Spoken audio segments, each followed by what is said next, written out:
We may discuss our Lord and Savior Minarchy. No, seriously, I'm just kidding. Hi, my name's Rick Robinson. I am the general manager of KLRNradio.com. We are probably the largest independent podcast network that you've never heard of. We have a little bit of everything, and by that, what I mean to tell you is we have news, pop culture, special events, conspiratainment, true crime, mental health shows, drama productions, and pretty much everything in between. So if you're looking for a new podcast home to grab a little bit of everything that you love all in one place, come check us out. You can find us on X under @KLRNradio. You can find us on our Rumble and our YouTube channels under the same names. You can also find us at KLRNradio.com and pretty much every podcast catcher known to man. So again, feel free to come check us out anytime you like at KLRNradio. Remember when entertainment was actually entertaining?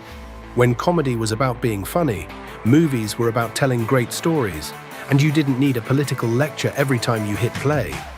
Great entertainment still exists, it's just getting harder to find.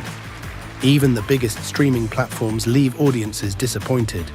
That's why there's Studio TST, pure entertainment, real comedy, independent films, bold creators, movies, comedy, music, and more, and the home of fearless sketch comedy. That show tonight, entertainment the way you want it. Funny, creative, unapologetic, and agenda-free. Studio TST, the future of entertainment starts here. Join Studio TST today for just $5 a month. Hi, everyone. This is JJ, the co-founder of Good Pods. If you haven't heard of it yet, Good Pods is like Goodreads or Instagram, but for podcasts.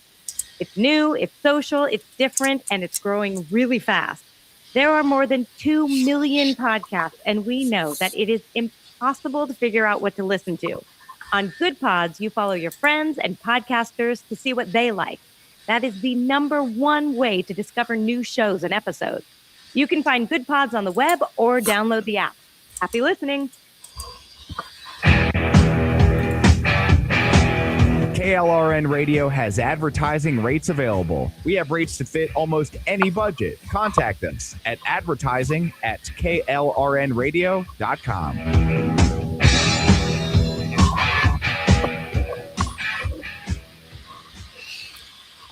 The following program contains coarse language and adult themes. Listener discretion is advised.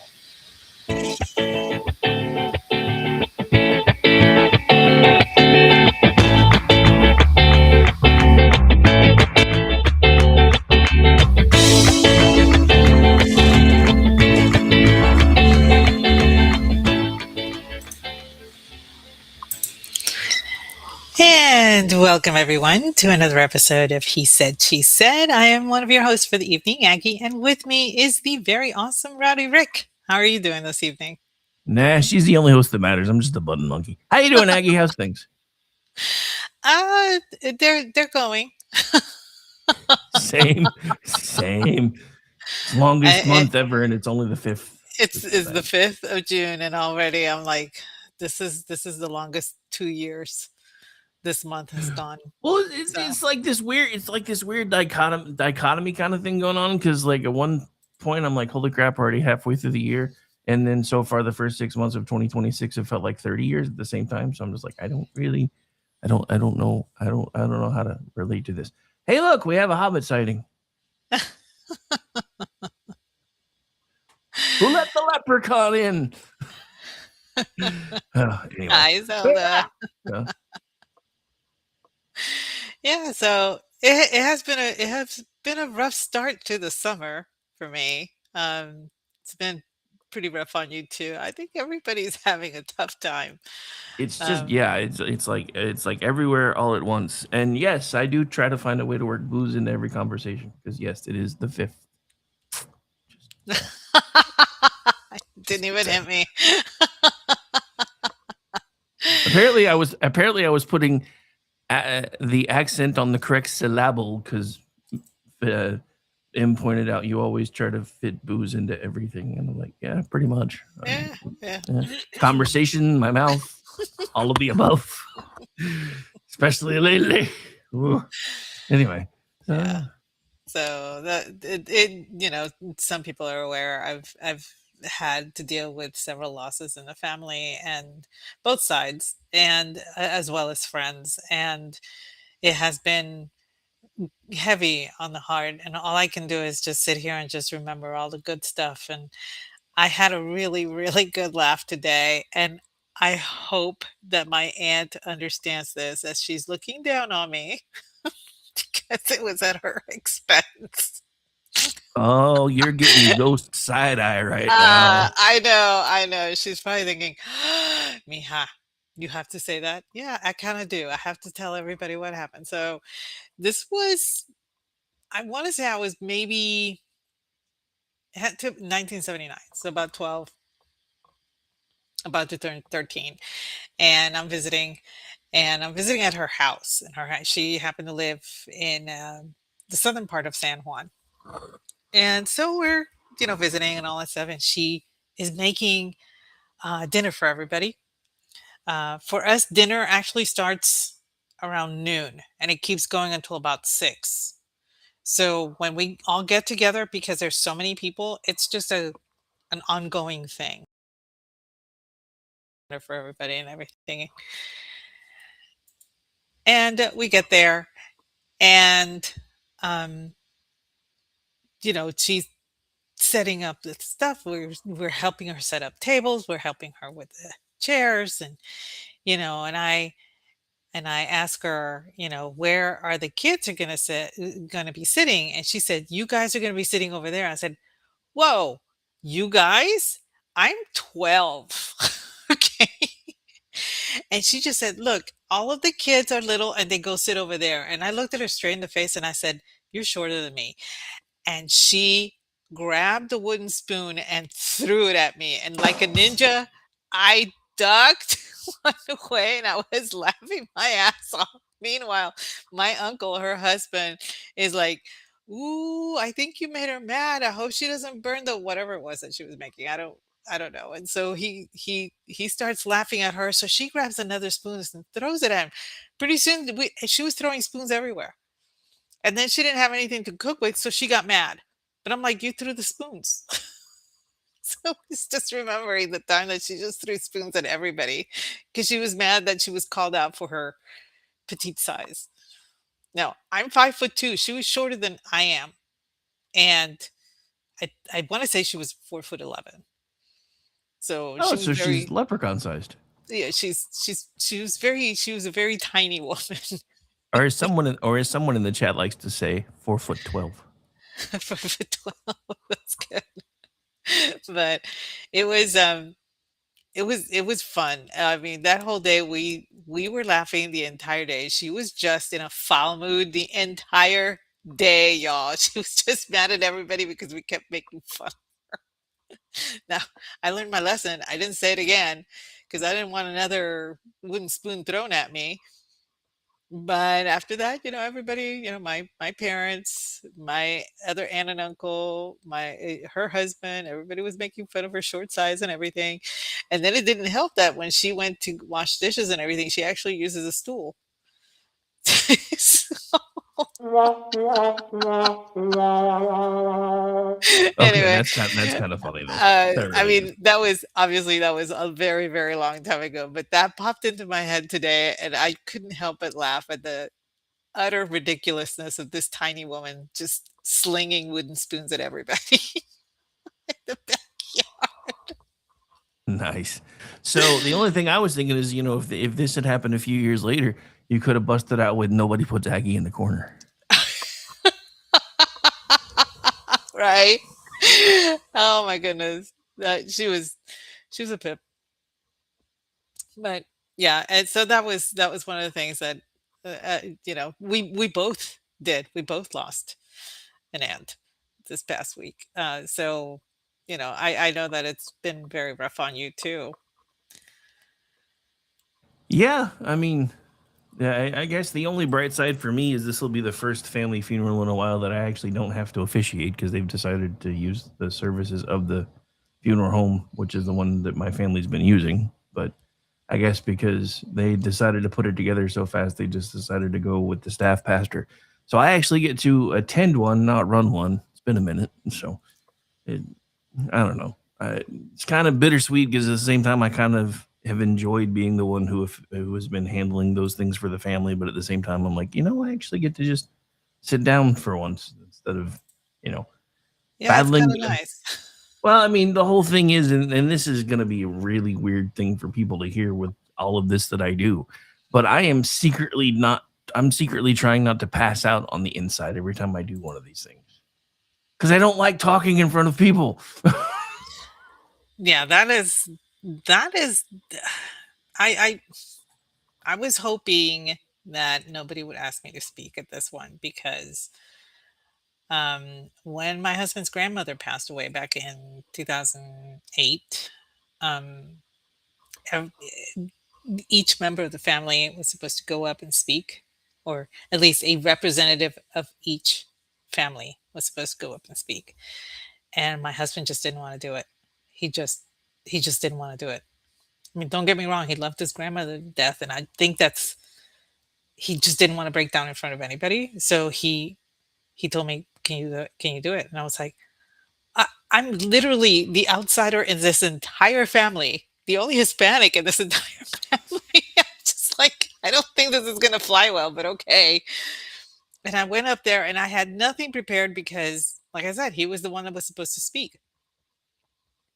And I ended up, talking about you know, how appreciate how much I appreciated the fact that they allowed me to borrow Granny for the 23 years that I knew her because I was not able to say goodbye to my own grandmother when she passed away. And so I at least got that chance today. And I wanted to thank the family for letting me borrow her, you know, as if she were my own. And afterwards, the one that his uncle passed away this past a week and a half ago. And he came up to me and said, "That's probably the nicest thing that anybody has ever said about my mother." This is a man that I had been scared of for the past 23 years as well, because he was a very imposing figure. But I think after what I said, he very much took like a he took it very personal that I would say something so nice about his mother and kind of viewed me as a surrogate daughter to himself as well, even though he had one, but she was a lot younger. In fact, his daughter could be my daughter. That's how much younger she is. So anyway, yeah, it's a whole melodrama with him, but you know, anyway. But yeah, it has been a little rough. Still try to, Yeah, you know. yeah. So anyway, I thought that today we would talk about staycation because I have no plans on going anywhere now. Well, I mean, who wants to travel anywhere when you're afraid if you go to a restaurant you're going to get mobbed by a bunch of kids and have tables and stuff thrown at you, especially if it's anywhere you don't Yeah, already know. I I mean that. I mean, the most I travel anymore is usually, like the next Saturday I'm going out to Lake Eufaula for one of my grandkids' birthday parties. That's probably going to be the extent of my travel for a while because everything is nuts and I don't want to subject myself to it. well, yeah, it gas is not exactly cheap right now. Um, Staying in a hotel for long periods of time. I, I, I love to go to a hotel. Don't get me wrong. I love the thought of luxuriating and having somebody having room service or anything. That never happens. I never stay in a hotel that has room service. First of all, or even a cafeteria adjoining it. So I don't even get that. But the thought is very attractive to a lot of people. And then I started thinking, do I really want to go through that this year? Do I want to do something like that? Cruises are completely out because either you go on a carnival cruise and you risk a flash mob beating you to death, or you go to another one and you risk hantavirus, or you go to another one and you risk some other kind of virus. I just I don't want to deal with that. I have friends that take at least 4 cruises a year, and they have had absolutely no problems, none whatsoever. And they keep telling Well, me, yeah, "Oh, but you need to go, you need to well, go." And I'm like, that's because they take 4 cruises a year, so their immune system's like "No." Rocky fucking Balboa. Pretty much, it's like really way up high, right? But it's not something that interests me. My sister actually wanted to take all of the sisters and my mom on a cruise, a Mediterranean cruise, a few years ago, and we all got excited for it and everything. And then she asked for suggestions of w- the stops, where we should go and all that stuff. And I said, well, I'll be honest, I loved going to Crete. Crete is the Texas of Greece. And as such, it's very much they believe they're their own republic. They're more conservative over there. They tend to be they're very cool with Americans and everything. So I was telling her that, and then my sister piped up and says, "Oh, then we should do something in Italy because she lived in Italy, so she got to do the whole boot, all the way around." And so she's pointing those out, and well, then my sister got upset because we had been there, and she wanted to treat us to some place that we've never been, but she's the one that asked us where should we go. Well, I'm going to tell you what I've seen. I'm not going to be saying, "Oh, let's go to someplace I've never checked out and throw ourselves at the mercy of the populace." I'm not going to do that. Yeah, no, especially not lately. No. But yeah, I know one of my aunt's friends is on a fixed income, and they have figured out how to basically live on a cruise ship year round because it's cheaper than doing anything else. Oh, no. I know several people who have actually um, retired, sold their homes, sold their vehicles, um, put whatever little stuff they wanted in storage, and just live on cruises. That's all they do because it's less expensive to be on a cruise and an all-inclusive cruise all over the world. And actually, my youngest daughter's future in-laws are seriously thinking about doing that. And I'm like, that sounds great for you, but not me. I like my house. Yeah, for those folks like coronavirus or hantavirus or whatever tries to hit, and you start hearing, we try to do what you hear. If he dies, he dies. Fuck. So, a lot of people are like, "Oh no, you should do all this stuff," but no, I'm quite okay now. A lot of people have seen some of the pictures of my lake, some of the pictures of the grounds and everything, and they understand why I would want to stay home. I literally live in a vacation home. I mean, everybody that comes here, they feel like they're on vacation. I've had several Twitter friends that have come, family members, friends, and everything. And um, actually, one of my friends' daughters is getting married, and she saw the area. And she's like, "I would love to get married there." And I'm like, "That'd be great, honey. Where are you?" And she's like, "Well, I live in Nebraska right now." I'm like, it's a bit of a drive. But for her, she said that it would look really neat if she could get married, on the dock or something. And I was like, yeah, absolutely, yeah, whatever. But the thing is, yes, a lot of people come here and they feel like they're on vacation, but I'm not on vacation because I'm taking care of the house, I'm cooking for my guests, I'm doing this, I'm doing that, and everything. But when everything is quiet and it's just me and my husband and everything, then it can feel like a vacation. And then I started thinking, I should enjoy being outside more. I should enjoy walking through the woods more. I should start enjoying all of those little things that I keep telling myself, well, it's here, so I'll do it some other time. And so that's why I decided, this year I'm just going to stay home, stay nearby, stay here, do stuff here on the grounds or nearby. And I started thinking, the most fun things that I've done while not being on vacation, but still being a vacation, which is I guess they call it a staycation because you're staying home. Oh yeah, I mean, no, I mean, other than in 2019 when we went to Padre, all I've ever really done is staycations because I was always working, always raising kids, and now it's like now that I really could, start doing things like that. Now every dime I make is sunk into making sure that we have food, shelter, clothing, all that fun stuff. Because we're still trying to pull ourselves out of the recession that we were under the last guy, even though they changed the definition of a recession so we wouldn't know we were in one. Bastards. I do have to say, yeah, I am totally there with you, MD, doing the River Seine. I did that one. I did the Rhone, the Rhine, um, the Danube. I did river cruises, and those were very comfortable, and those were really really nice, especially that the everything faced on the outside. The doors were not facing towards the inside of the ship; they're facing on the outside because you get, you know, and so that was really nice.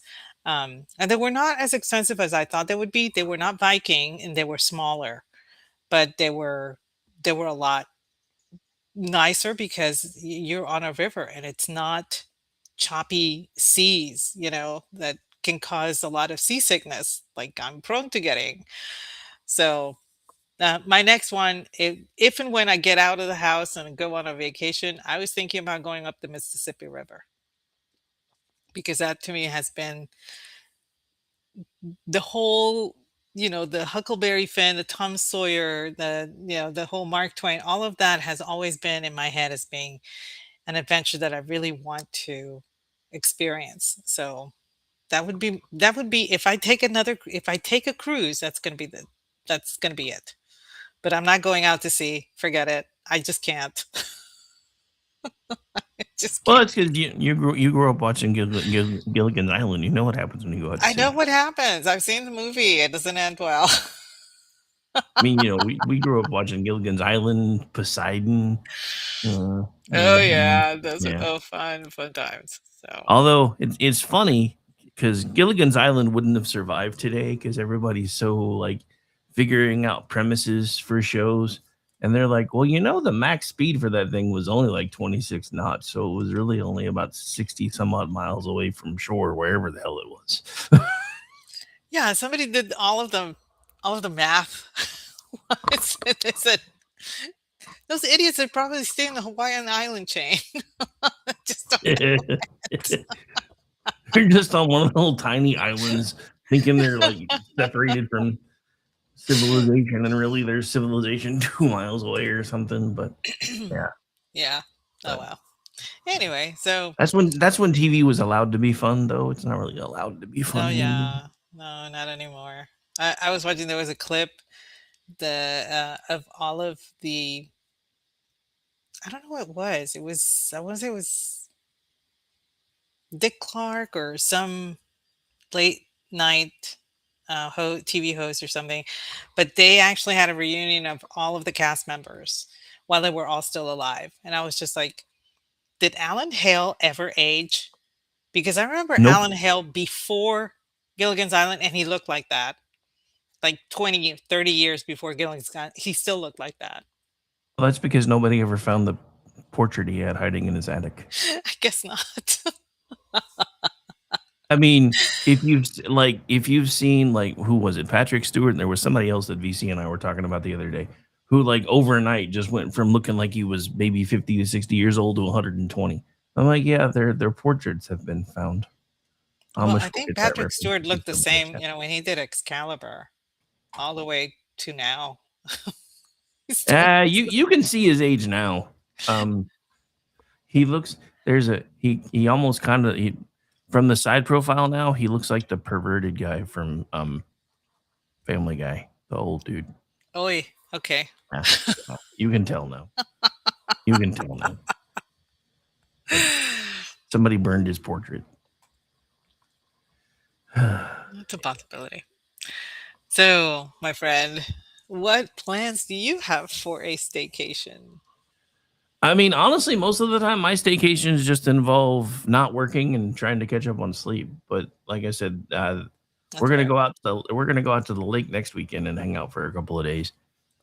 Which isn't really a staycation because it's like 120 miles away, but it's still in state, so I still kind of count that. But Oh, that's a day trip. So yeah, that's a yeah, staycation. Yeah, yeah, a but totally staycation.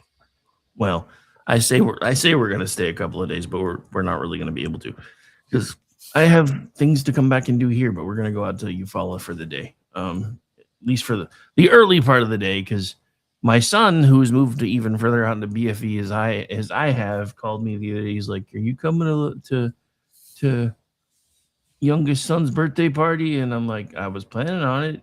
When is it?" And he's like, "Next Saturday." "Where are you having it?" "Lake Eufaula." Uh, He's like, "But we're starting early." I'm like, "Oh, so you mean I got to get in the car?" "Yeah, I mean I got to be in the vehicle by 8 in the morning to be there on time." "Gee, thanks. Appreciate that." He's like, "Oh, it's gonna be so hot later, and I don't really want to be out there that late." And I'm like, "Well, since I'm driving 90 minutes each way, I don't really want to be out there that late either." So I kind of understand. Oh well.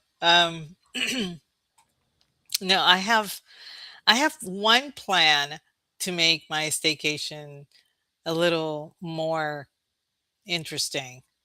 And I know this is gonna raise some eyebrows, but I have always wanted an outdoor tub. I wanted a dipping pool, but I didn't know where to put the dipping pool because my house is on a slope. So I would have to have something leveled out and then have the dipping pool put in.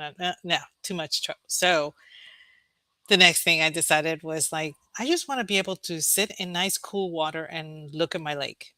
That's pretty much all I want to do. I don't want to be in the lake, people. I don't want to be in the lake. Why? Because I have several species of turtles and fish and snakes in the lake.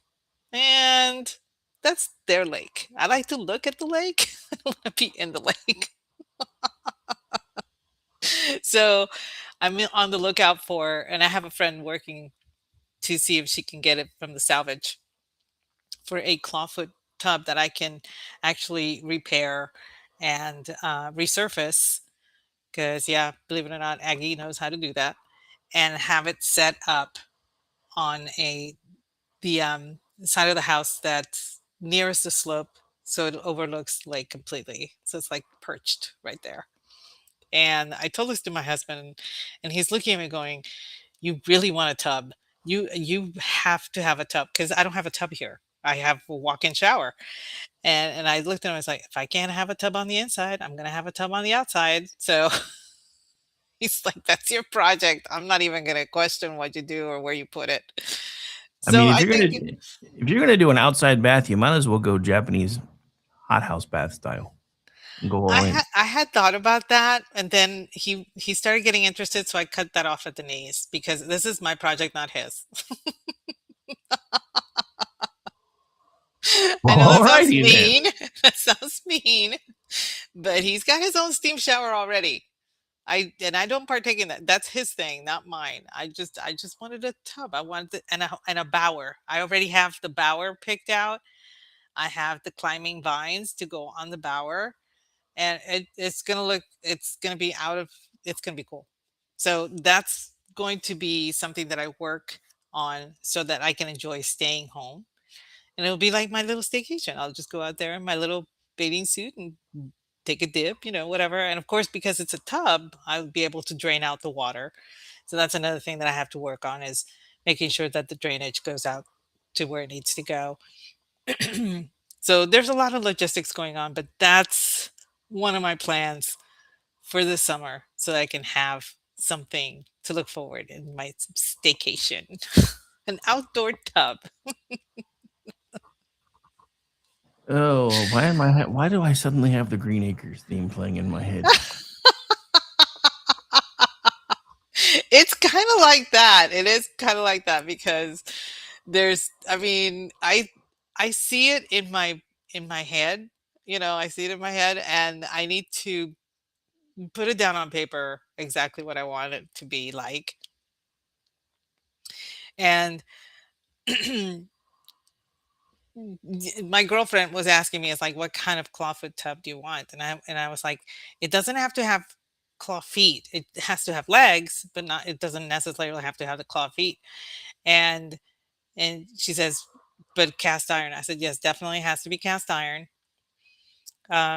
Preferably white, but if it's already mostly white on the inside, I can do something with the outside. It's fine. And she was like, she's like taking down notes and everything. And then she asked me, are you White going to on have, the inside. What are you, racist or something? and, she's taking notes and she asks me, where are you going to put it in the house? And I looked at her and I realized then I didn't tell her what I wanted this clawfoot tub for. Imagine her face as I told her, oh no, this is going outside to overlook the lake. And she's looking at me like, but you have a lake. But I don't want to be in the lake. I want to be in the water overlooking to look at my lake. Anyway, I know it sounds weird, but I've always been enamored of that whole setting. And I live in such a private area that I could enjoy it all on my own without the thought of anybody looking. But there will be a privacy screen also with certain pine trees that I put in. So I have privacy, but it's gonna be looking it's gonna look so cool.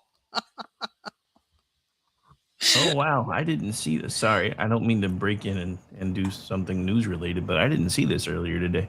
The Bears have left the building. Oh, I heard they were going to Indiana. Yep. Yesterday, the Chicago Bears board of directors met and voted to advance our stadium development project in Hammond, Indiana. Oh well, too bad, so sad. I don't know what else to say. I mean, I don't really either, but I mean, hot dude.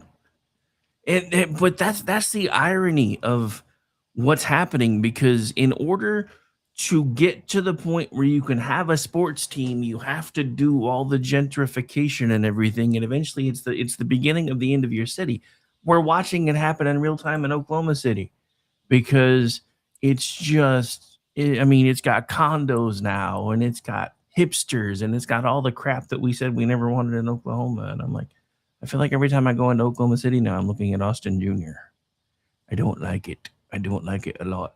But yeah, it's just weird because now they're gonna move the Bears there, and then that city's gonna get torn to hell, and then they're gonna move from there, and then they're gonna go somewhere else, and they're gonna tear that city to hell.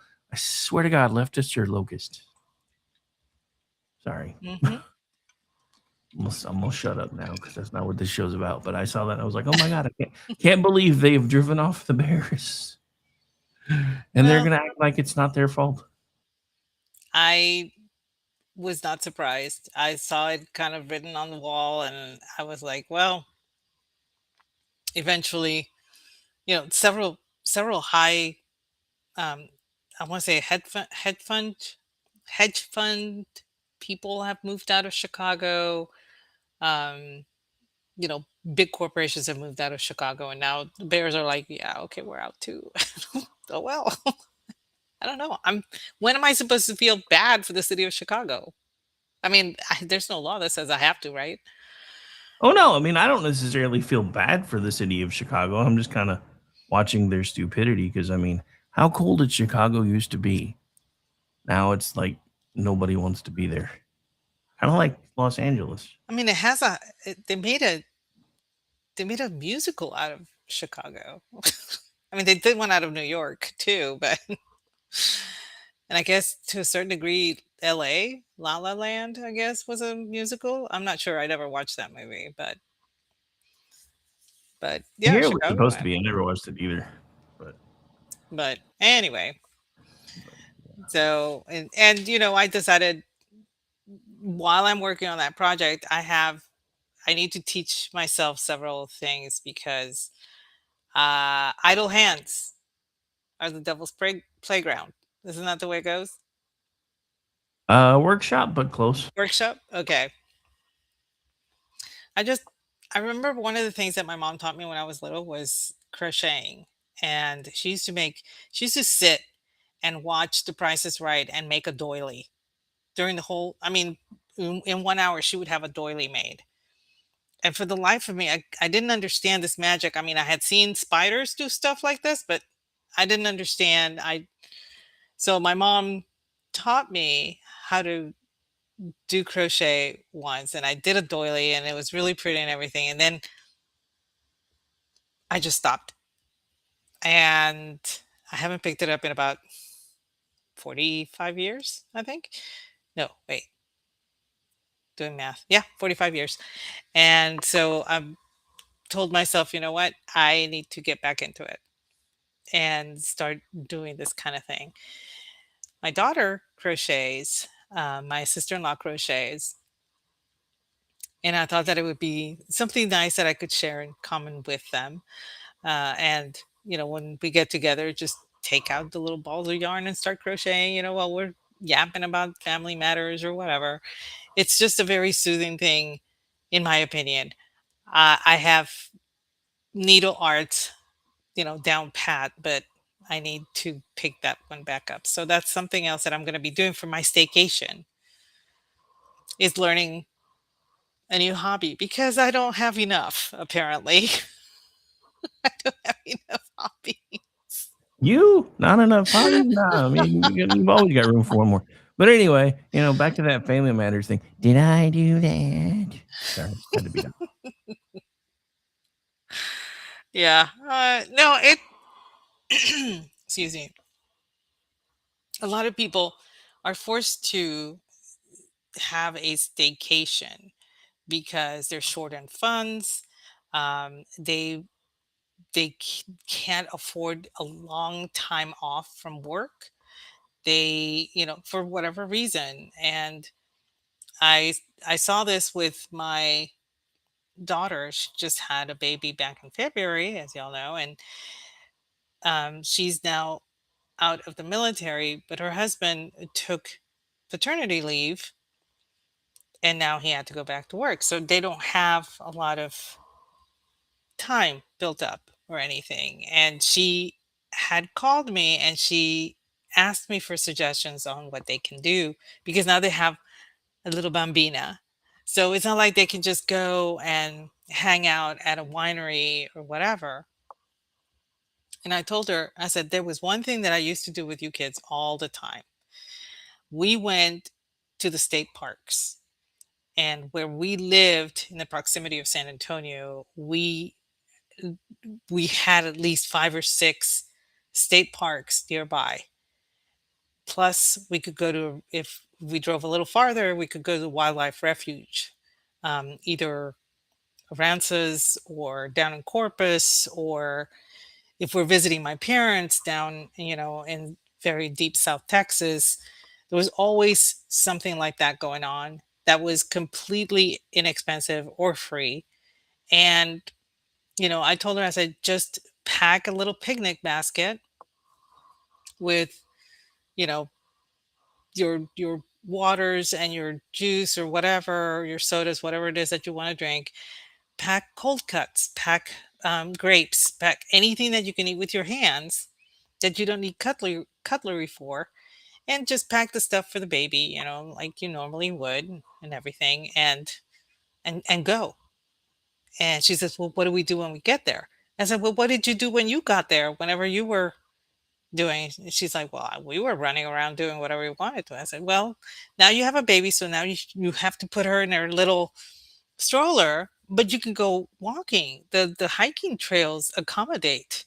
A lot of the hiking trails now accommodate for strollers and for people in wheelchairs. So she hadn't even thought about doing something like that. But that is something that a lot of people should actually get back into doing because it is relatively inexpensive to go to a state park. The state parks are usually in really good, well kept condition. You do have the ability to go hiking. You have the ability to camp out if you want to stay overnight. There are campgrounds in some of the state parks, and it doesn't take much. I mean, what was that? A jug of wine, a loaf of bread, and thou. You know, basically, that's when my husband and I were dating. We would literally take French bread and um, cold cuts, cheeses, or whatever, and a bottle of wine. And we would go hiking all over the place and then come back and we would eat. And then we would walk again, for about an hour or whatever, and then we'd drive home. And it was an awesome way to spend a day. It was almost it was like the so cheap to go on a date like that. It was one of the best dates that we ever spent together doing because it was so inexpensive. And we were college students. We couldn't afford to do a lot of stuff. Um, going to the movies even back then was the tickets were 750, and back then that was outrageous. I don't even know what the ticket ticket prices are now, but for college students that were, paying their own way, that was cost prohibitive. Yeah.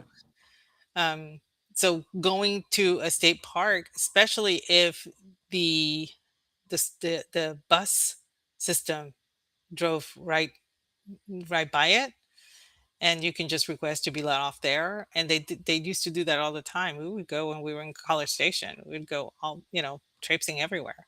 Roans Prairie was one area that we went to, and he would borrow his roommate's car, and then we would drive to, another a state park or whatever. But it's very inexpensive to do. It's a lot of fun. You're outdoors. Just make sure that you put some sunscreen or sunblock and some mosquito repellent because you are in Texas. And yeah, the mosquitoes can carry you off. So be careful with that. But outside of Dude, that, mosquitoes are basically the state bird up here. I can only imagine what they're like down there. they're mean. They're mean. But it's a lot of fun to go to a state park. It's A lot of people tend to like, oh, it's a state park. There's not a lot to do there. I'm like, you would be surprised. You would be surprised at how active and how much you actually get to do at a state park. You think that it's just going to be, you're just going to walk for a little bit and sit down on a bench. Even if that's all you do, look around and you would be surprised at everything that you see. Stuff that you take for granted, you start noticing because it's all quiet and there are no other distractions. I used to take, a camera, a digital camera, to go take pictures. And we used to go to Pedernales Falls every so often. And that place is absolutely stunning. The limestone rock formations and the way the falls are not, they're step falls. Okay. So they're very gradual, but it's absolutely gorgeous. And I used to take pictures and all that stuff. And my sisters would ask me for reprints of those photographs so that they could hang them up in their houses. I'm not a professional or anything. It's that beautiful. You can't go wrong. You really can't. And everybody has a cell phone now. Everybody has a smartphone, I guess. You can take the most gorgeous pictures. You can and you can, and there are apps that you can actually print those out from and have them delivered to your house on a glass or something like that, and you can hang them up in your house, and it's really cool, and that's a good memory for you to keep. So state parks is something that I always recommend people that are limited on monetary resources, limited on time, limited on distance, that they look into doing, because you can have a lot of fun and make a lot of memories at just your local state park. But yeah, one of our favorite places to go, and that probably will actually be something else we do later in the summer. About an hour and a half from here, there's a little town called Medicine Park, and it's not a state park per se, but they have an awesome little hot spring slash lake kind of thing that's really cool to hang out in. So yeah, and it's only $3 to go, so for the day. So cheap swims. Yeah, that is actually a very inexpensive way to spend the day. And I think the one of the parks here is right outside of a town called Dangerfield. So we're probably going to be hitting that in a couple of weeks. And I mean, it's not a far drive. I think it's maybe 30, 35 miles from Wait, here. what did you say it was called? Dangerfield is the name of the town. Did they D get any respect there?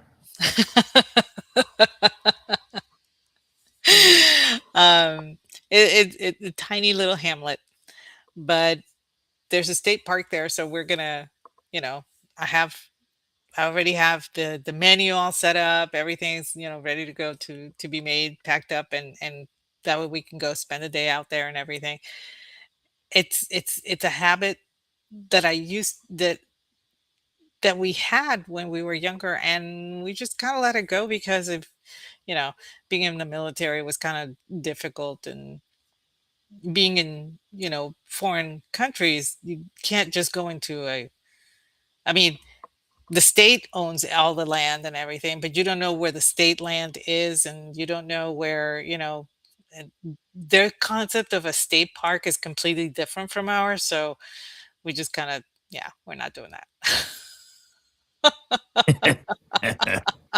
Nice. Weirdos.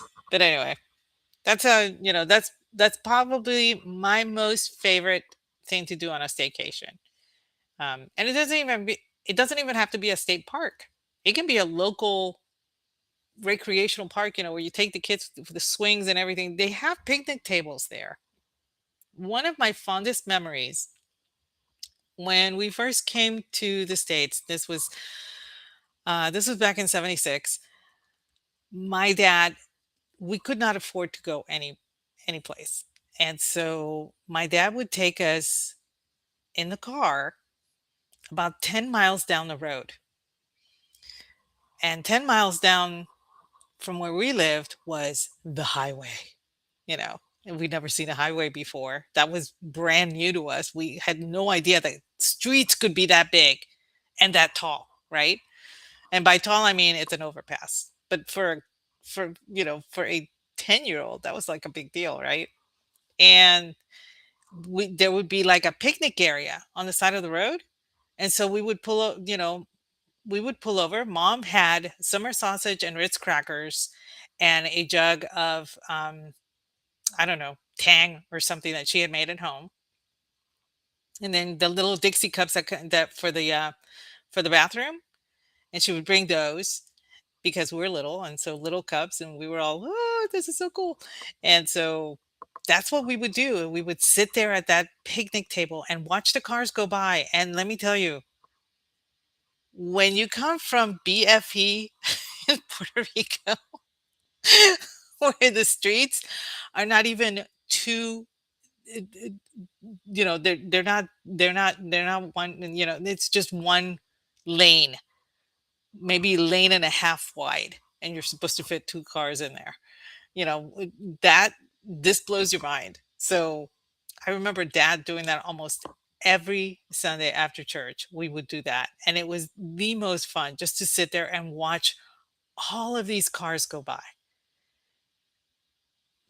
Where we came from, we never got to see something like that. So, it depends on the perspective, and it's something that I encourage people to do is just change your perspective. Yeah, sure, it's just a little picnic area, but if you sit there and just watch the world go by, you'll be amazed at how zen that becomes. Yes, I still do it. Don't judge me. I, I mean, I'm judging you, but not for that. Just saying. I wouldn't be what I was judging you for. But no, I mean, so yeah, and the funny thing is, because since I have semi-retired and I have cut back my work schedule a little bit, I've actually been kind of looking at things that we could do this summer, especially now that Gracie's getting a little bit bigger. Because she's not so small now that she gets super cranky if we're somewhere too long. So I'm honestly thinking about there's a wildlife refuge not far from Medicine Park either. So I think we're going to take one of these Saturdays that I don't have to work anymore and actually spend the day out in that area and just hit everything up that's down there. But it probably won't be. I'll probably wait until like September because I'm old. I don't like hot anymore. I know. And I gotta give special props to friend of the chat, ex Brad. He's in there, and he's talking about the time that he came to visit me when I lived near San Antonio. I took him to all of the missions in San Antonio. There's not 57. It's close. But that's another thing that I love to do is take people to see monuments and see places of interest that may be small, but still, kind of cool. I mean, the little town that I live in, I think when Expert came to visit us here, I took him to see downtown. There was a little, like the depot, the original depot is still there, the train depot and everything. And it's shown in the marker about the Bowery because there had been a shootout or something there. And it's like, this is as metropolitan as this place gets. Nice. Yeah, Yeah. it's a tiny town, It's but a teeny. It's a teeny town right there with Teeny it's Tim. yes. Well, actually, Bonnie and Clyde actually stopped here and ate, lunch on their way through.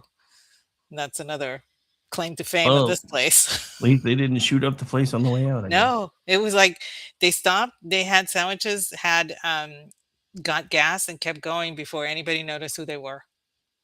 They didn't. Nobody knew. So, and then Nice. like an hour later, here comes like a police, or, like state police or something, and asking if they had seen these people. And the gas station person said, "Oh yeah, they just got gas. Why?"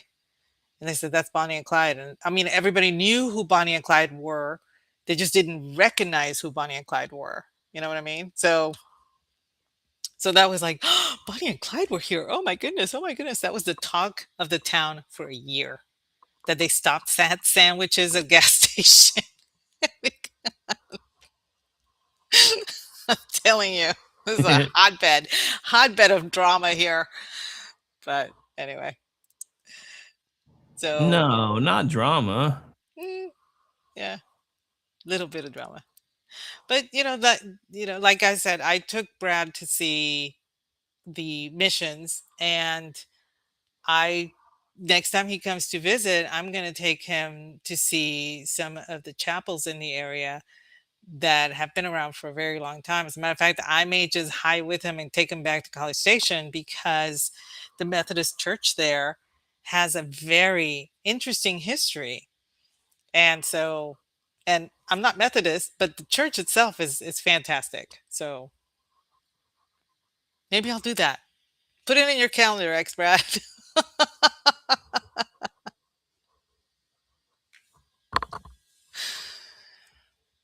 Oh, I just realized that Arbuckle Wilderness is still a thing too. We may take Gracie through there this summer. What's that? It's like a drive-through safari thing. One of my it's a good thing my mom and I don't talk anymore. She would hate that I'm about to say this.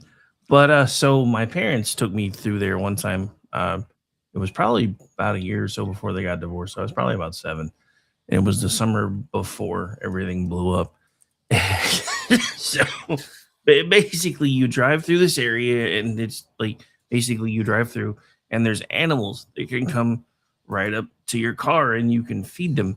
Well, it was a camel. That's right, it was a camel. There was a camel that decided it wanted all the food in the car. So it stuck its head in. Well, my dad managed to get, he pushed its head out and rolled up the window enough where they thought he couldn't get in anymore.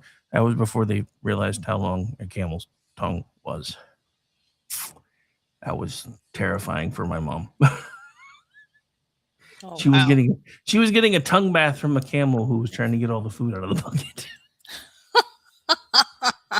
I think there's a wildlife safari by Natural Bridge Caverns, which is in Garden Ridge, right north of San Antonio.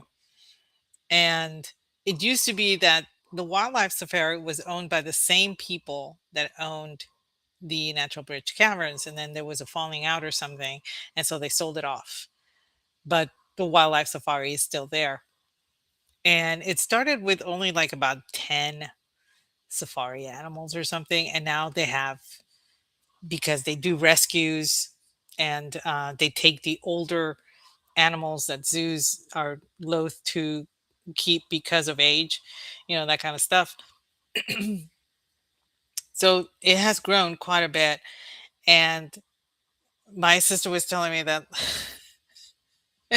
a few months ago, a family went through, and you're supposed to keep your windows rolled up because the animals are very curious. They're not afraid of human interaction. They don't consider us predators. So the apparently a little girl was, and I say little girl, she was about 8 or 10.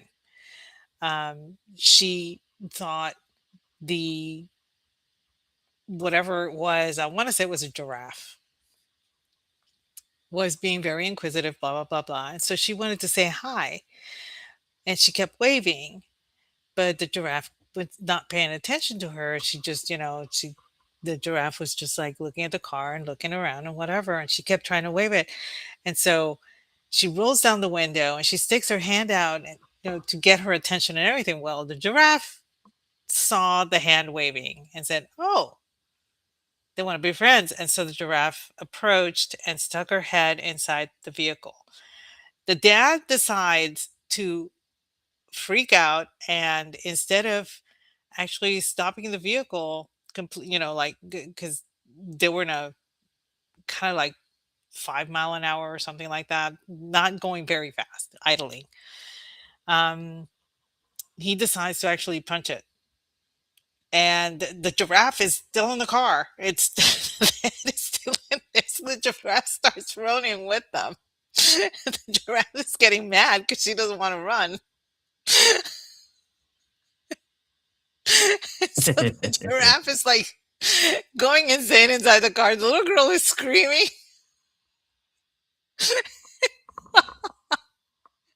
And I'm thinking, maybe put child locks on the windows as well, that kind of thing, because they do discourage you from rolling down the windows, because like I said, they don't consider you a predator.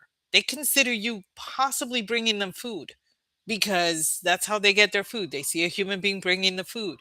So if they see a human being, they think that you have food. I just wish I could have seen that. I just want to hear the screaming. It didn't last long. I mean, it was like 5 seconds of him, like, trying to get away from it, and then he finally just slammed the brakes, and everything, and then tried to shoo it out. And the giraffe was like, you know, really going insane and everything. She finally stuck her head out and, just kind of reared her legs and hit the car with her legs and then left, or something to that effect. And so the dad was upset that the vehicle was damaged by the giraffe. But the first thing that you are told as you come up is they are not responsible for any damages incurred in the vehicle for anything that you may have done to encourage the animals to do, which is why they tell you keep the windows up. I don't know how that's going to play out, but it sounds Yeah, interesting. that seems interesting. Because yeah, I mean, I know that's half the thing for Arbuckle Wilderness is you get to feed the animals. So, oh wow, I was wondering what was going to happen there. So I got curious because I was kind of scrolling through checking the numbers, and I saw this thing and it says she was proud of mounting her TV herself until she switched it on. She mounted it upside down. Oops, Oh no. oops, oops. I was like, it seems weird that she's turning it on the top. And then, yeah, I was right. She had it upside down. Oopsie. Oh, man. I'm sorry, Raptor. I don't know if that was before now or if it was a few minutes ago or whatever, but if you're still in here, I'm sorry to hear that, dude. See, I'm telling you, it's like everywhere all at once. It's terrible. Oh goodness. So, any other ideas for the staycation? I mean, other than, maybe at some point, I don't think we'll do it this year because I don't think Gracie would enjoy sleeping outside yet. I don't think. But next couple of years, I plan on starting to show her how to go camping. So That's not on the staycation list for this year, but it will be in the next couple of years. Because we're gonna start camping in places like Thunderbird and stuff, and just staying out for like entire weekends and fishing and swimming and camping. But yeah, I don't think 6-year-old Gracie's gonna like that very much. I got to get a couple more years under her belt so she's not going, but Papa, my phone stopped working an hour ago and I don't have anywhere to plug it in. Yeah. Yeah, I remember the first time that I went camping. Also fun and relative. Well, it depends on what kind of equipment you take. When I went camping, all we had was a tent and sleeping bags. Um, the food was in a cooler that we kept in the car. We had no stoves. We didn't even have a pad, to put our sleeping bags on or anything like that. I've seen where camping can be quite bougie, but for me, that's not really camping, because Well, yeah, camping. they have a term for that now. That's called glamping. Okay, yeah, I don't do that. I mean, well, okay, I'll take it back. That's not what I used to do, but in my age now, I'm not opposed to doing that.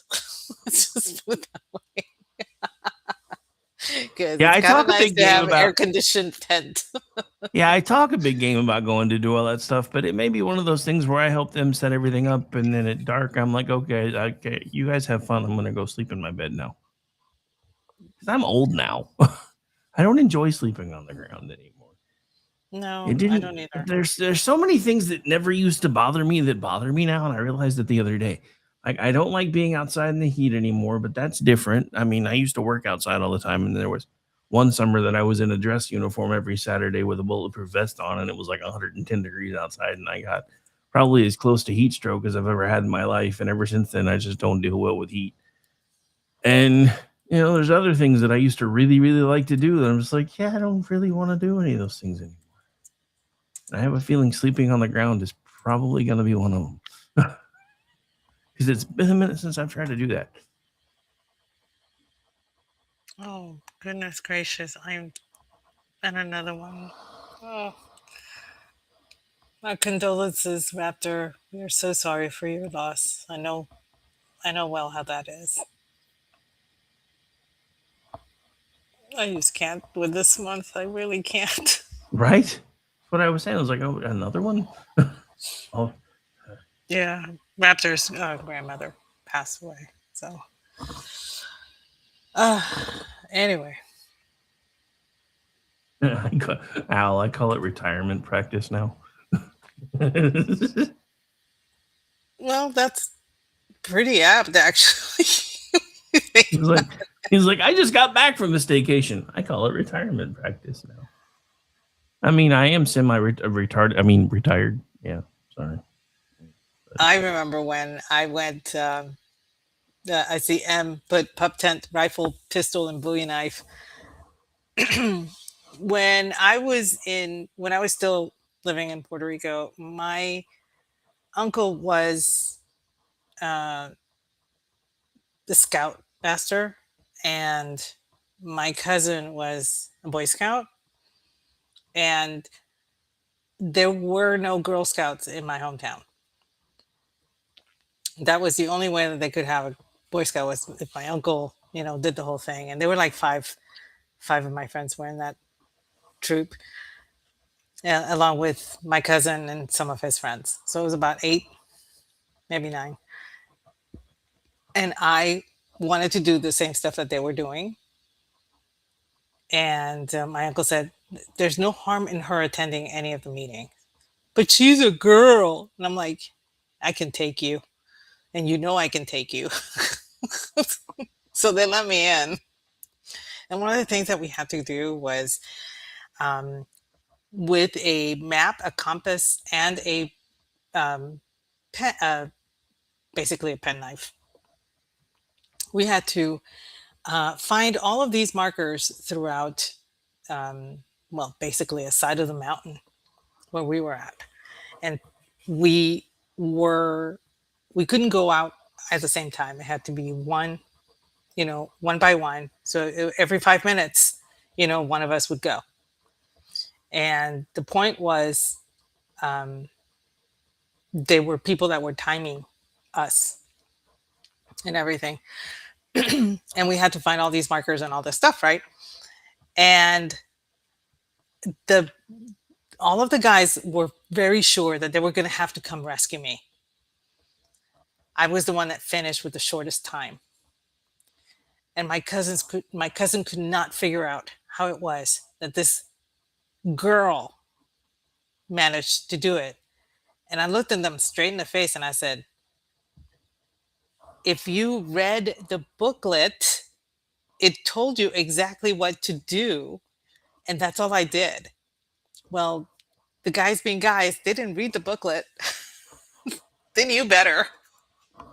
Two of them got lost. One of them had to be rescued. We don't read directions. Come on. You don't read directions. But every time that I think about going camping and all that stuff, because that's how, we would go camping, is just with a tent and a little sleeping bag and everything. And, but I remember the knife because, I, I, I luckily did not have to use it for any reason. But one of the camping trips that we did take with all of the scouts and everything, I ended up using the knife, but I didn't take the penknife. I took my dad's knife, which was a lot bigger. And when my uncle saw me handling that knife, he was like, this girl's going to go far.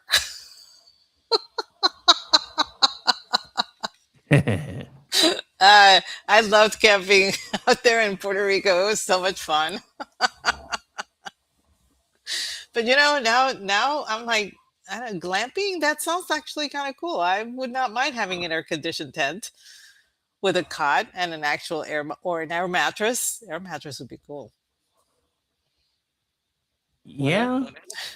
Yeah, well, I definitely wouldn't say no. And the funny thing is, a few years ago, I'd have been laughing. Now I'm like, you know what? I think I'm probably down for some glamping.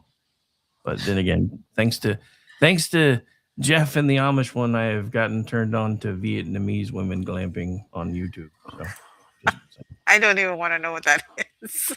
oh, it's basically just watching them set up their camping areas. Ah, okay. No, it's nothing dirty, but they bend over a lot. So there's that. No, that sounds really interesting though. Yeah, it's amazing how many weird niche things there actually are on YouTube that everybody watches. I was like, I didn't even know that was a thing. Oh no, I love watching furniture restoration. I like to watch. There's this one gal that does nail polish swatching, but they're all vintage nail polishes, like from the 30s, the 40s, the 50s, that kind of thing. She brings them back to life, and then she'll put them on her nails so that you can see and whatever.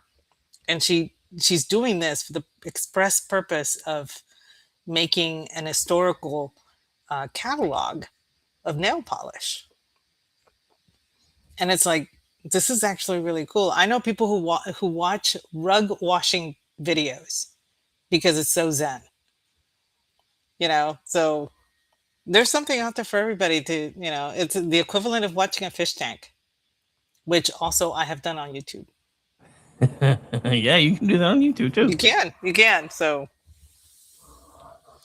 but yeah, and that's another thing that you can do on your staycation is find some YouTube videos that instruct you on how to do things that you're not familiar with, but you've always been interested in trying, like a new cooking technique, a new way of actually folding a fitted sheet. I had no idea that there were several ways. I know how to fold a fitted sheet.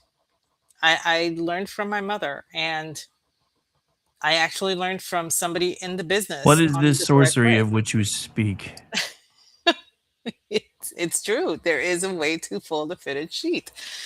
And, there are videos on that. There are different ways of doing it too. I thought there was only one way, but no, apparently there's different ways of folding a fitted sheet, so you can learn how to do that. How to fold napkins into decorative items.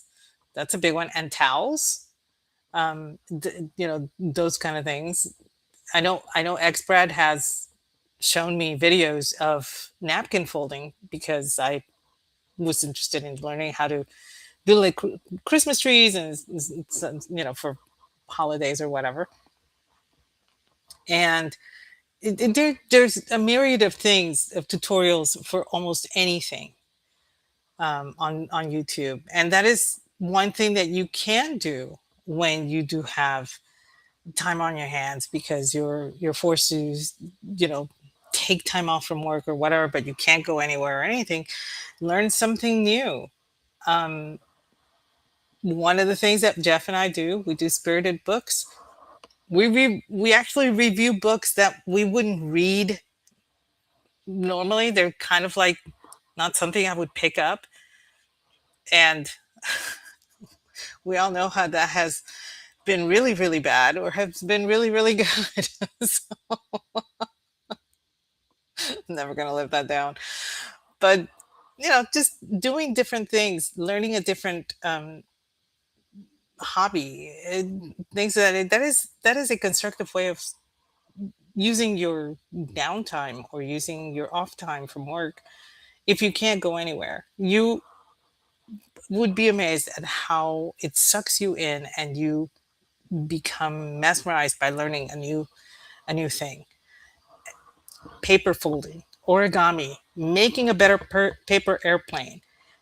Any of those things would be kind of a fun thing to do if you've never done it before.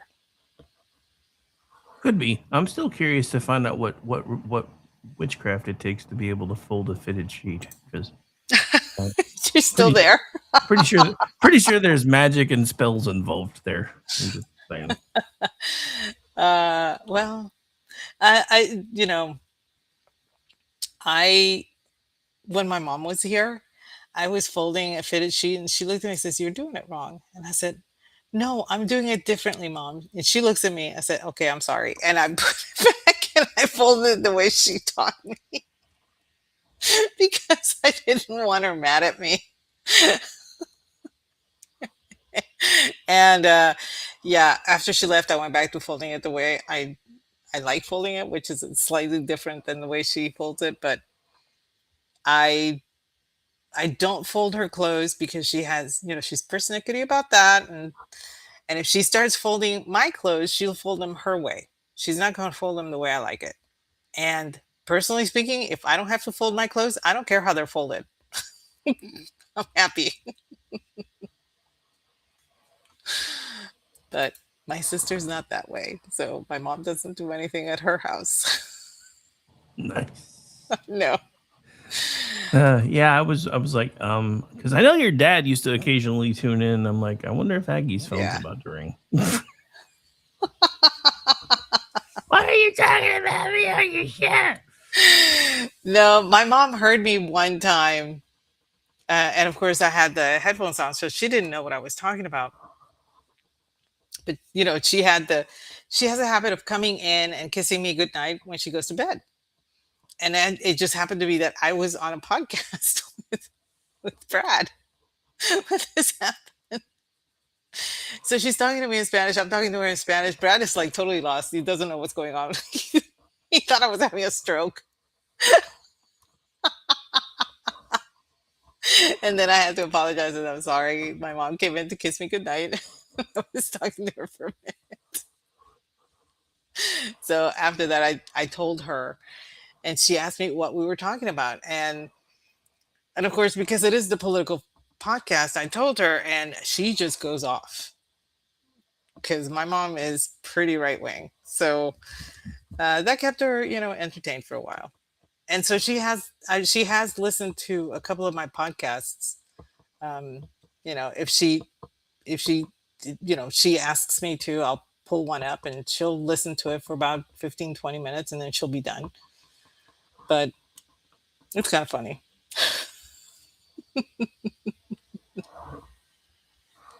Anyway, I wish I'd have seen this for the episode we did a couple of weeks ago, but this is all making the rounds again now because they just released the new He-Man movie, and I can smell the nicotine in this living room.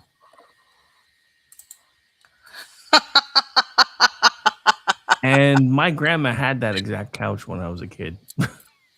And I have seen that that looks like couch my in many, that and looks the like my paneling, parents' TV. and the paneling. Let's not, the paneling in the back is actually pretty cool. But I yeah, think it'll come that back. kid was that kid was the boss of the block if he had one of those things because yeah, everybody wanted to play it. Everybody wanted Castle Grayskull. Everyone wanted Castle Grayskull, and I mean, and I kid you not, I'm talking about when I was in high school.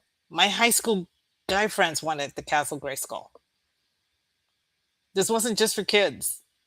This was like the be all and end all of having, because they could justify it as, oh no, these are not toys, these are action figures, right? Oh yeah, you still hear that from that crowd today. These are not toys; these are action figures, and that's why we leave them in the packaging and we do this and we do this. And then I saw something today that I The almost what? died. I almost died because I think it was actually I think it was I cannot think of his name right now. Um the damn, I can't think of his name. Anyway, he put out a thing this morning talking about how 80s kids were never going to be normal, and it was He-Man talking to one Oh, of his Rogue one. Elf. Yeah, I don't know Yeah, why I couldn't think of that, but yeah, Elf. Rogue Elf Elf put out did it. this thing says how 80s kids were never going to be normal because it was He-Man talking to one of his buddies named Fisto. Yeah. Yeah. Uh-huh. Yeah. Mm-hmm. He's like, I fisted till I couldn't fist anymore, He-Man, and I'm reading it, trying not to snicker. I'm like, there was so many things that we didn't get as a kid that I think we're kind of baked into certain things already. No, my favorite that he brought up was the Little Mermaid, the original Little Mermaid, clam clamshell. Yeah, the Um, clamshell. Yeah, yeah. yeah. Um, yeah, everybody says, "Oh, that's, that wasn't done on purpose," and blah blah blah and all that stuff. Dude, I know people in Imagineering, it was totally on purpose. Oh yeah, it was totally on purpose. That was a big old penis right there. Have a nice little phallic symbol right in the middle of your kid's Yeah. cartoon. There you go. But There anyway, you go. All let's right. How about see. you? Any other staycation ideas besides building your outdoor tub and doing green acres kind of stuff? Well, I tell you what, if anybody out there is, you know, if you have a little money to spend, you don't want to go anywhere, buy a Lego set. Because like I said, guys are like, oh no, this is like action figures, not toys. This is actually, architecture, not Legos, that kind of thing. Guys will justify it, women will too. Don't get me wrong. And Elf has some of the most elaborate Lego sets because that's what he and his wife gift each other for Christmas. And so, um, but like I said, they can't really go anywhere because of the nature of his work or the nature of her work. So they choose to do things at home that are inclusive of each other. So a Lego, building a Lego set is a lot of fun, and it gives you time to time to yourself. It helps you to wind down. It actually, Ignore the audio. I just saw this and I was like, dude, if this is an actual thing, this is like, I guess, Oh, because He-Man's out. the time for the He-Man. Hmm. So they have made like a Castle Grayskull popcorn and drink holder, and now I want one. Now I want one. I think you have to go and get it at Oh the yeah, you actually have to thing, get it right? from the Yeah. theater. But hell, Regal owns pretty much every theater in on the planet anymore. So there's like two that aren't too far Right. from me. So Right. And it's kind of fun. That'd be kind of cool. I'm sure that our friend Brad is going to be on the hunt for this. oh, I'm sure. And if not, his other co-host will probably go find him one for Christmas. Oh, and I agree. Tinker Toys, Lincoln Logs, any of those an erector set or whatever, anything like that is actually something that's kind of fun to do. And Okay. Just a reminder, with this crowd, you should never use the words Lincoln log and erector set that close together ever again. My bad. But those I was at an estate sale a while back, and they had a complete set of Tinker Toys, and I was so close to getting the set until I saw the price tag. They wanted $150 for it. Why? I don't know. But I was like, that's too bad. Because I enjoyed playing with that when I was little, and my cousins had a set, and I would go over there, and it was hours of entertainment for me. And my cousins, they would let me play with it, and I would leave them alone. So it was a win-win. Let her play with this so she doesn't bother us anymore. It's pretty much, yeah, because I was younger. I was the in between. So everybody was either my sister's age side, or everybody else was four to 6 years older than I am. So I was in the middle, and I didn't have anybody the same age. So when I would go over there, they would give me something to play with. I would leave them alone. They would leave me alone. It was a win-win, totally. So I never minded that, honestly. But yeah, a building a model would be something else that's very time consuming, but it's exacting, and it kind of gives you a purpose. It gives you a certain, I guess, calmness, because you're concentrated on something, so your anxiety levels go down and everything. So it's kind of like having a vacation where you're unwinding. You're just building a car, or building a spaceship, or building a plane, that kind of thing. So, but having a staycation is not as bad as some people at first thought it was. Everybody has this concept of a vacation being an escape, but you don't have to escape your home in order to escape the anxiety, escape the stress. You just have to learn to look at it in a different way. That's the way I look at it. Oh yeah, no, seriously. But yeah, no. So, you remember the guy with the bit when we were younger? You've been here for an hour. You go now. There's a Florida man who decided to up his game.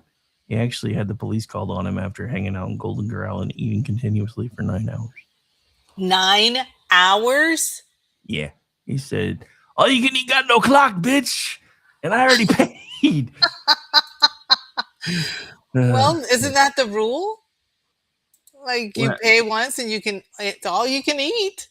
Well, Right? I know. I actually got in trouble once, because we used to game the Golden Corral system back in the day. We would go for breakfast on Saturday, and pay for the breakfast price because it was cheaper, but go late enough that we could get as much breakfast as we wanted, then wait for the lunch to roll over, and then go back and start getting lunch food too. Yeah, eventually they caught on. So yeah, I think they do have some limitations, because they do have different. I guess maybe it would depend on when you go, because I know in the weekends there is no difference in price between lunch and dinner. So in that instance, he might have been able to get away with it. I don't know, but yeah, apparently, dude had the cops called on him for camping out in Golden Corral for 9 hours. So, but he was a Florida guy, so I guess we should have expected. Florida guy. He took the "you've been here a full hour and you go now" and said, "Hold my beer."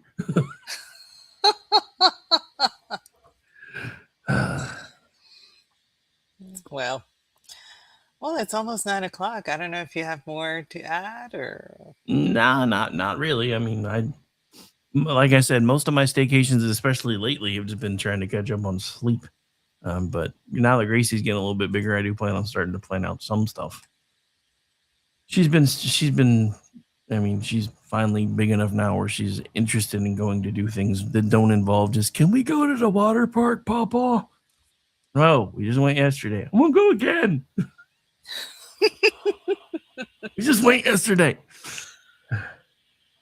But yeah, so no, I think again, I think everybody around the country is figuring out the art of staycation this year because everybody's afraid to go anywhere. Because hell, you in America now you can't even go into a Chipotle without risking some sort of sharks and jets fight. Yeah, that's true too. You're you're at the mercy of whatever, the Crips and the Bloods or the Sharks and the Jets or the I don't know anymore.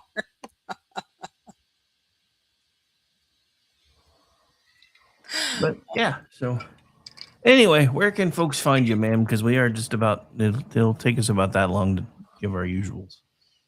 Well, you can find me at Aggie the Barkeep over on X. You can find me 8:30 p.m. Eastern. Tuesday nights doing the Cocktail Lounge with the ever soft Brad Slager. 8:30 p.m. Eastern. Friday nights doing He Said She Said with the awesome You. The second Wednesday of every month, you and the guys get together for Toxic Masculinity, and I bring the drink of the evening at 8 p.m. Eastern. And Jeff and I do Spirited Books, usually on the first Monday of every month, but unfortunately, we had to bump it from last week because of certain stuff that was going on with me.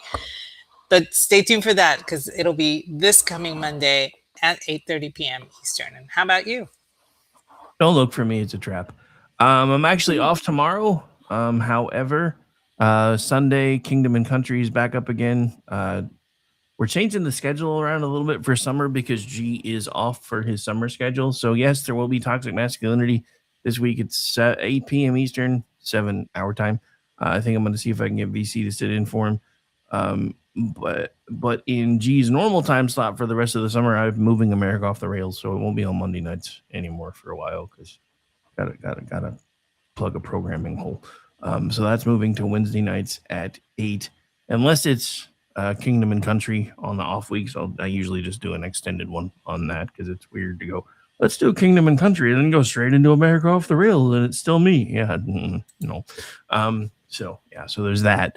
And then I don't know when Jen and Rick's coming back because Bug keeps winning in baseball tournaments. Yes, he does. So we may not do that show again until sometime in the fall. But that's cool because he's out kicking ass and taking names. So not surprising since his parents are from Krypton and stuff. But anyway. But yeah, so don't know when that one's coming back, but we'll see. Other than that, just check the schedule. I'm involved in 85% of the programming around here one way or the other, so I'm usually doing something. And you can find me on X at RowdyRick73. You can follow along with everything we do here on X, Facebook, and YouTube at KLR Radio. Rumble, we're there too, and you can find us by searching America's Podcast Network because for some reason they didn't like KLR and Radio. Also, starting to pitch this one a little bit more because X is doing more and more things to tick me off. So if you haven't checked out Pickaxe Social yet, I encourage you to do so. It is free to set up an account over there, and they don't have algorithms. So you get to see the people that you follow and interact with, and there's nothing to get in your way over there. So might want to check that one out because everything I'm seeing from the place that I thought was going to make us all, be able to make money doing what we love is kind of turning into pay for play. And I don't like that. Yeah, it's been a little difficult. It's been a little weird. And every time I turn around, they're changing the algorithms again. Like I just found out YouTube's algorithms have changed again. I'm like, dude, it used to be they would change like once every 6 months or so, and it took you a week or so to figure it out. Now they're changing them every other month, sometimes every other couple of weeks. And it's just crazy. It's like, do you want people on your platforms or do you not? Because I really don't know which one that is anymore. But anyway, we're going to get out of here. You guys enjoy the rest of your Friday night. I am off tomorrow. However, I think there might be front porch forensics. I know they did one last week. I don't know if they're doing every other week again or if they're going back to every week. But Juxtaposition will be back next week, which was why I said I guess we won't be camping out in fall after all because I forgot I got to come back and do that. So yeah. Anyway. Okay. So. All right, that's it. I think that's everything. I think I've rambled sufficiently. You guys enjoy the rest of your Friday night. Thank you so much for hanging out with us. And take it from us because it seems like it's popping up all over the place. Hug your loved ones while you can because times are weird. Times are weird, man. Good night, Bye, everyone. guys.